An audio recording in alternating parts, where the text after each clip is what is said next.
This is Mike Maloney, and Mike is my gold expert. And the reason gold is so important, gold and silver, is because gold and silver is God's money. It's money made by God. And then in 1971, the U.S. government, under President Nixon, took God's money and turned it into man-made money. Never in the history of the world, this is the thing, never in the history of the world has this ever happened. In 1971, the U.S. and Nixon convinced the entire world to replace gold and silver with paper money.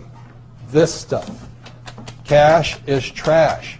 So the reason we have so much volatility in the world today is historically, since the time of the Romans and the Greeks and the French and the English and the Germans, every time they have taken God's money, like silver here, and replaced it with man-made money, there's been economic volatility.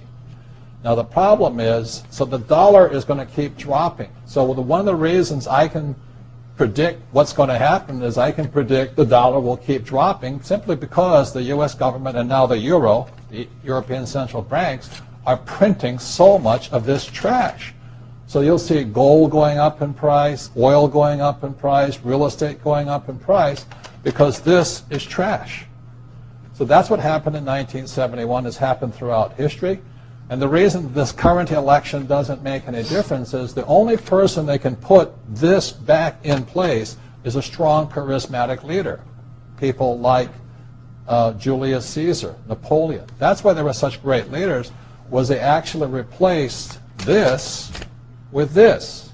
Unfortunately, we do not have that person among the candidates. I know Ron Paul, philosophically, I agree with him as closely as possible, but unfortunately I don't think Ron Paul has the chutzpah, as my Jewish friends would say, to change this whole thing. So there will be more this printed than ever before, which means the dollar keeps coming down and other things keep going up. And that's really what's going to happen.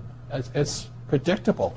And eventually this will go to its true worth, zero. So all of you savers out there and people trying to save this trash, you're going to lose big time. With that, Mike Maloney.